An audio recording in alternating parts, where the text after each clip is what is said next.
In today's episode, neighbors steal our dog, we take their kids. Mess with my Christmas? Pardon me as I ruin yours. So let's get started. Neighbors steal our dog, we take their kids. This happened when I was around December 13th, so the details might be a little skewed. Most of my childhood, the house right next to ours has been condemned and abandoned. The property owners were willing to sell the land for $200. That's how bad it was. My family didn't buy it because the land tax in our area is high because we are a school of choice. Eventually someone bought it and threw a manufactured home on it to replace the condemned home. Soon a nice old man moved in next door, and we didn't pay too close attention because he kept to himself. That was until his daughter moved in with him. Soon our quiet little neighborhood turned into an episode of white trash in trouble. The daughter would fight with her spouse about every little thing and keep my family along with our neighbors up half the night. Their kids were the worst part of all. We never knew how many kids lived in that house because so many different children and adults were in and out of there all the time.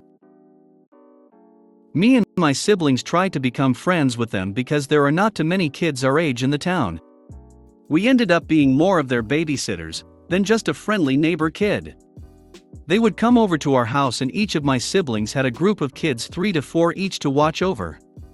These kids would walk in uninvited into our house, while we would play with their sibling in the yard. Then steal toys and games from our rooms. Honestly, they stole stuff from all over our house, but this was the main areas. They would either take it for themselves or throw it in our backyard river. They did that a lot if we made them mad for taking back our stuff. They would constantly run in and out of our house, even if no one was with them. They would steal all of the fruit in the basket my mom left out for us. My mom didn't kick them out immediately, because she never wanted to deny a kid food if they need it. My mom confronted the parents about their behavior, and their 3-year-old son called her a b***tch. The parents refused to apologize for their behavior, saying stuff like, if you loved it so much you wouldn't have let them take it, or don't parent my kid. One thing they would specifically do with me is they pulled on my hair all the time. I'm a tomboy, and they would just call me a boy in a wig because girls can't play with skateboards, girls can't play with ninja action figures or any other gender stereotype. They would constantly bombard me because they truly didn't know girls were allowed to play with anything they wanted. One of their heavier children stole my skateboard and jumped on it, breaking it in half. Similar to that so no head vine. Then they said I shouldn't have been playing with one anyway. There are plenty more examples, but I think you get the point. The neighbors decided that because our house was nicer, that they had permission to run an electrical line from our backyard plugs to their house. Which in itself is a bad thing, but they decided to run off our electric bill to triple the cost of our original. We were lower middle class / below poverty level, so we couldn't afford that kind of bill. The rule in our house is if you're not using it is turned off. That's why my parents were awfully surprised to see an $800 electric bill. Eventually a person from our electric company came out to our house to see what was happening. They found an extension cord running to their house. The electrician simply unplugged it, then warned the neighbors of the legal reasons why they can't do that. Then said that should be the end of that problem. My mom politely but sternly went to the neighbors that this was not okay. The neighbor had a small adult tantrum about it and cussed my mom out, but eventually come back into her home. My mom was obviously not pleased with their behavior, but tried not to escalate the situation any further. Our neighbors tried 1 or 2 more times to run the line from our house to theirs. They would move it at night so we wouldn't see them move it. Each time when we unplugged it, they would cuss us out and send their kids over to destroy something else in our home. Eventually mom straight up told them if they or their come on our property again, she would call the police and press charges. We could still be friends with their kids, but they weren't allowed on our land. They decided that because we won't let them use our electricity, that the next best option was to steal our dog from the backyard and claim our dog attacked her kids. Even though our dog was harmless and cowers at everything due to bad owners before us, I'm guessing because our dog liked to rip her tags off a lot that the neighbors said she was a stray. That attacked them. The pound came and took our puppo away. By the time my brothers and I got home, she was already gone. We just assumed she ran off to our grandmother's, who lived down the street. She would do this often because my grandma spoils her. When my parents came home, they about lost it, learning our dog was missing. We obviously looked for her but couldn't find her. After 2 days, we found her at the dog pound. The officer said it was obvious that our dog didn't hurt their kids, but they still had to take her in for an evaluation. My parents had to spend $200 to get her out.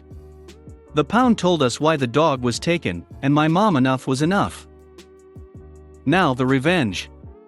When my mom got home, she sent my little brother over to their house to play with their kids. He was still friends with some of them at the time. My brother became a little spy that day. His job was to look around their house and report anything that could be suspicious. We learned from him that they were sitting 3 kids to a twin bed. The entire house was cramped and dirty.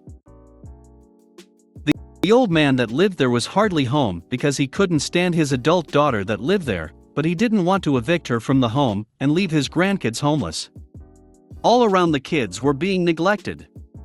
With the information my brother gathered, my mom called CPS, Child Protective Services, on the home. Within the month, all of the children minus one, who the old man cared for, were removed from the home.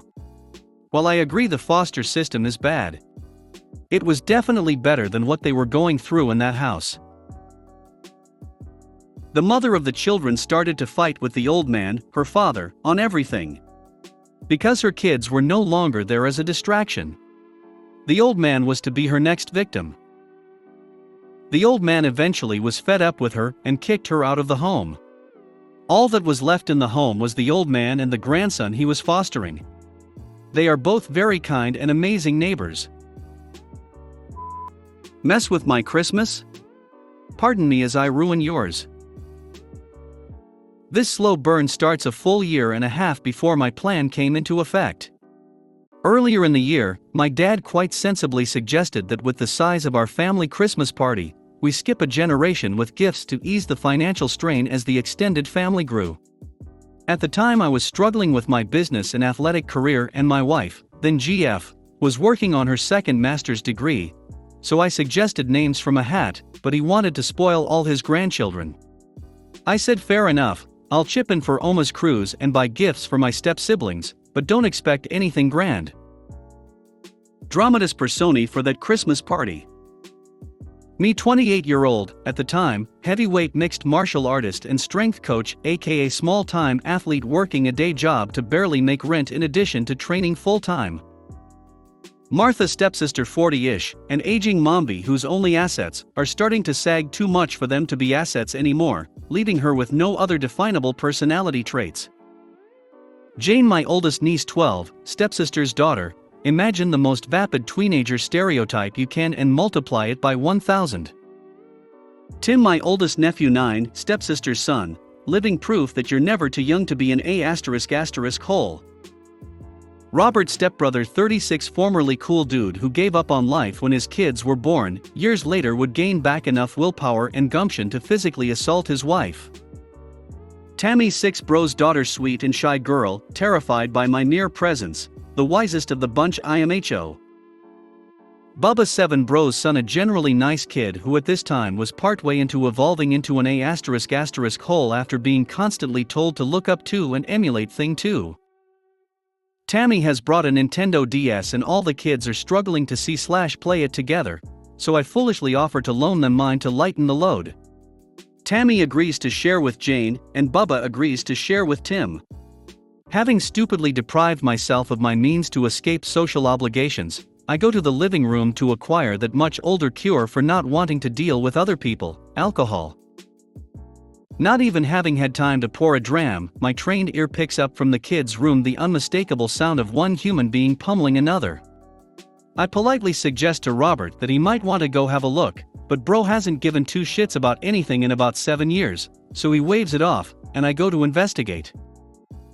I walk in to see that Tim may be an A*** hole, but is not untalented, and is managing to strike, shove into a wall and kick Bubba all at the same time, while attempting to play my DS with his other hand, having decided his turn began the moment I left the room.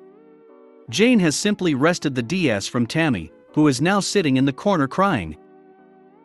I shout for Martha, informing her that if she doesn't get in here to break things up before I count to 10, I would have a stern conversation with them.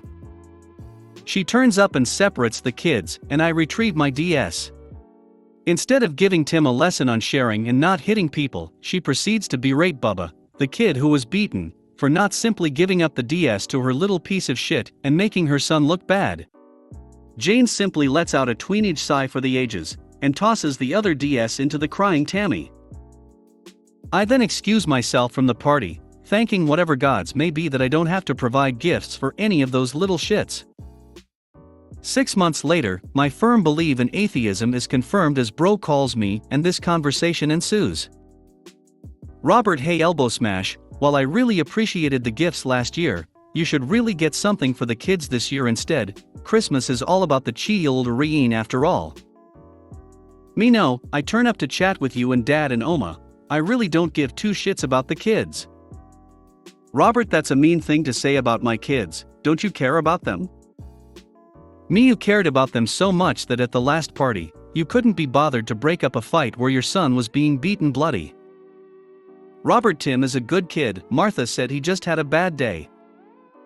Me, he was literally beating your child. You didn't put pics on social media for a week because of the bruises. If Tim were an adult and had that kind of bad day, I'd have had a stern conversation with him and convinced him peacefully to lay on the floor until the police arrived. Robert, well, stepsis and I were talking, and we think you should buy stuff for the kids next year instead of us. Me, well, I'm happy not to buy you anything, but I'm not getting crap for the Martha's little shits, especially when she encourages that behavior. Robert, well, if you aren't going to get something for all the kids, you shouldn't get anything at all. It's not right if you don't treat them equally. Me, done. Now I'm sure they wish it has been this simple, but unfortunately it wasn't, and I certainly wouldn't have written such a long-winded story if that were the payoff. Thanks for bearing with me so far, we're almost at the end. A few months later, about 2 weeks before Christmas, I get an email from my dad with links to various toys, mostly from Toys R Us, which still existed at the time. When I call him back to ask what that's all about, this conversation ensues. Me, hey, what's up? I got your email, what's that all about? Dad, those are gifts for the kids for Christmas. Me, that's cool if you're getting them that, I'll see them when the kids open them. Dad, no, that's for you to get them. Me, I don't buy for that generation, remember? And I already sent you my contribution to Oma's cruise. Dad, you need to get stuff for the kids, don't you want them to look up to you as an uncle? Me, not really. Also, what part of my life suggests to you that they ought to look up to me as any sort of role model? You'd be better of telling them to grow up to be rock stars. Dad, not the point, Christmas is about the children. If you don't get them this stuff, I won't put your name on the card for Oma. Me, that's a shitty thing to do, considering I already paid into that. Dad, will you get the stuff or not? Me, well, guess my name isn't going on the card then. This will cost me more than a month's rent, so you can take this list and grease it up real nice. Dad, interrupting, calm your jets, this is what they want. Me, I'll get them a token something, but I'm not taking out a loan. Dad, fine, just make it something they enjoy. Me, if what I get doesn't put a giant smile on each and every one of their faces, I'll buy you dinner at a steakhouse of your choosing. Dad, that's the spirit, talk to you later. So, Christmas rolls around and my wife and I have bought not just one, but 4 gifts for each of the little ones and wrapped them all beautifully. My dad, correctly, assumes it's all probably from the dollar store, but it's nicely wrapped, and he gives me a look of approval as I place it under the tree. My wife and I schmooze for a bit and then suggest that since we brought us several gifts for each of the kids, why don't they open one each before dinner so they have something to do while they wait? Their parents of course agree, as it gives them more of a reason to ignore their kids and talk about them instead, so they send us off to hand out gifts to their kids. Martha is looking especially smug. As they begin to unwrap them, I prepare the camera as my wife goes for our coats, and I stick around just long enough to immortalize on film the big shit-eating grin on each of the kids' faces as they see what their gift is. Less than 1 minute later, the first blast from the air horn, Tim's gift, can be heard in the hallway, clearly be my wife and I as we make our way to the elevator. I have no idea how much of the bulk pack of silly string, Tammy's gift, or the 36 rainbow pack of off-brand Sharpies, Bubba's gift, ended up on walls, but I do know they repainted the place the next month. Whether or not the pile of slap-on bracelets we got for Jane ended up on the wrists and legs of the parents as they tried to contain the other three will be left to the imagination, but I like to think they all ended up in the height of 80s fashion before Boxing Day. I may never know if they opened the rest of their presents. Everyone got a copy of each of the other's gifts, you know, for fairness, plus a bunch of gross and mildly inappropriate temporary tattoos. In the confusion, none of them noticed either me or my wife leaving. I'm certain at some point they did notice the pretty gold envelope addressed to the parents on the tree.